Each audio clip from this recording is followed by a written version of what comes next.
Rwaga nawe afite akadefo kamwe ndakunda. Reka ye. Hari ukuntu amara kunzanira umukiriya akaza atashaka kumfata ngaho ndi ihene yiwe. Bura ni ihene ugiye kwishyira ku mfizi. Imfizi arabanza ikayagaza. We nukuza afata ingompereza ngo nasoje akazi kanjye. Nunanje ngiye kumuhereza. Ndana nkaryama nkamera nk'igitumba. Akamera ngurukubita kwa gakapa ameze ngo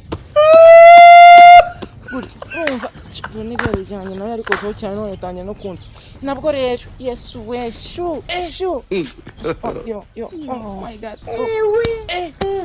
Mirara none nge nawe tugiye kurwana sibyo nunshobora ndagushakira indaya je nakubwiye ngo ndi gushaka indaya kurwana nawe singiye naje kurwana nawe ushaka indaya tutarwanye umva nge ndi kukubwira ngo ndashaka kurwana n'indaya mu gitanda ushaka kurwana iki n'indaya icyo gitanda ni cyanyo kosa ni cyasiko wundi kugezaho usibye nde no kuvuga ngo none ukuntu ugaragara hariya hari Justine akugaya kimara kukubona rero ukuntu ugaragara wagira uragati ariko ntiyitwa gatisha akasha barakubeshye umva nge ndagira ngo nkubwire ngo uwo ni Justine uvuze ninde ni Esther ninde Justine uwo Justine asa amafaranga baje gushaka hano ku muhanda nimba atariyo atubwire bamukure kuri iryo seta hari abandi bakeneye kuhajya Jefte amafaranga yanjye ubwo nangahe atarengeje 1500 witonde shatse kuvuga ko none type yanjye yabari yangahe agwa type ya senkisi ariko n'ubwo rugiye kugura nimba hari ikintu utazi no kuvuga ngo nimba hari ikintu cyambere gihenze muri iyi si no umunsi wagege ejo bundi najyanyeho kibonye yatanga iki ubuhamye sibyo namuhuje nande na Justine hari Janine hari ngo arwaye sida apfa kwihangana nakayo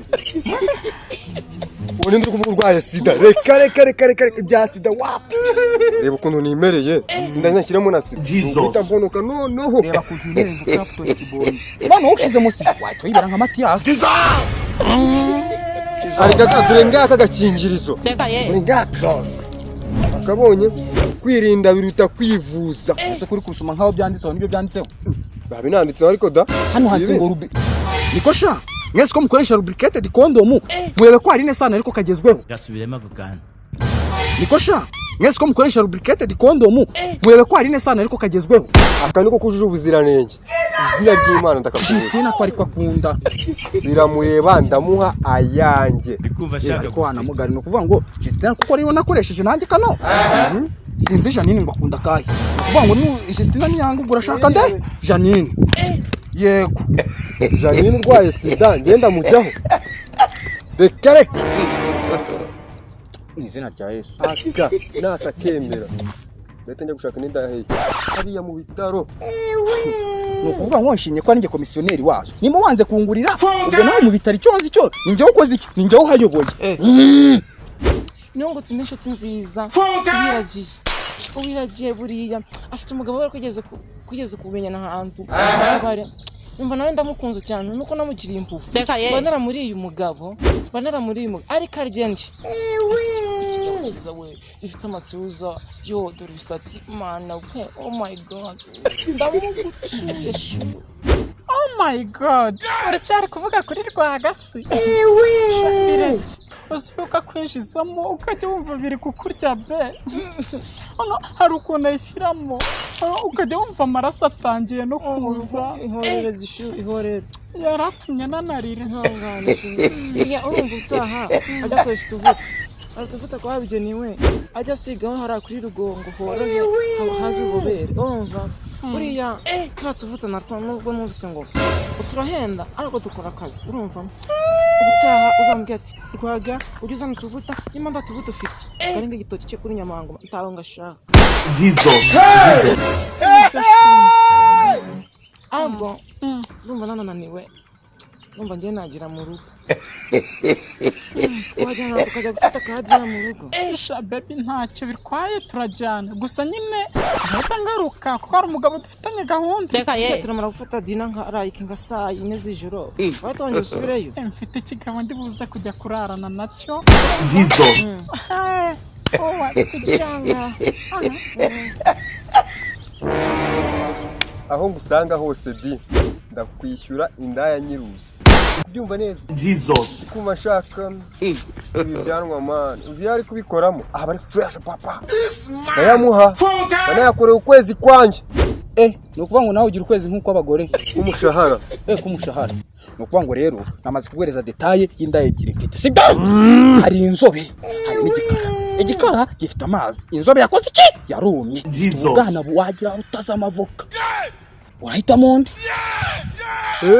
apfa kuba atarwaye sida. Kandi uw'inzobe arwaye sida? Uw'inzobe arwaye sida niwo wumva. Icyo gisiga kirankanze. Niko wabaye ntawe wakurenganya.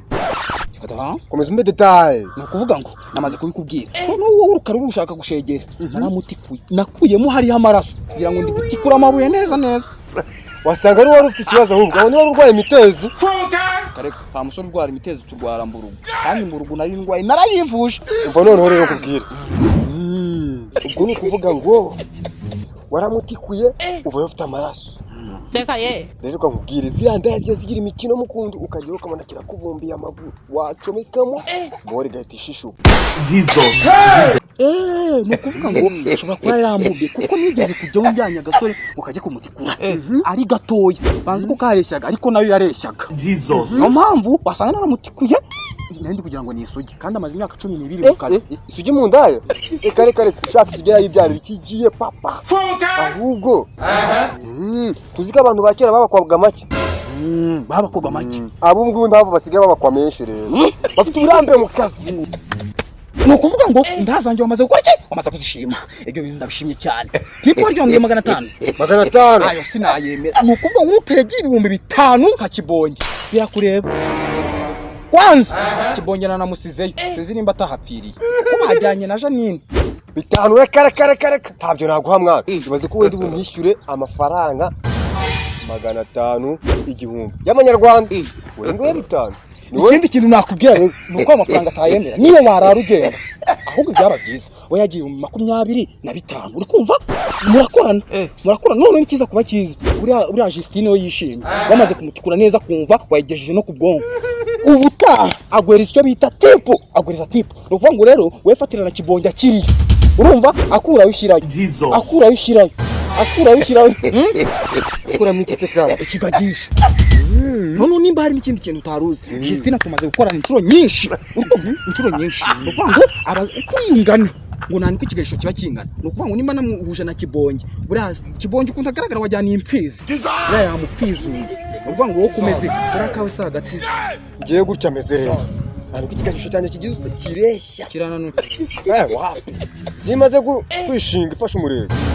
We ibyo ntago ari njye ubibwira, uraza kubimubwira. Uvuga ngo 25 wabyemeye ngo ushire umunsi wajeje. Vincent yakawunga kare ahubwo bahita ngukuraho 5 byibura haba harimo 10 by'iki by'ubugari ariko apfa ko yatanga wenda guha 5 nawe muhe kenzi nimba utayemera karabi imbere yawe tanigendeye. Venti ninde wayanze yazane mwenye uwanja wake kaingia sasa.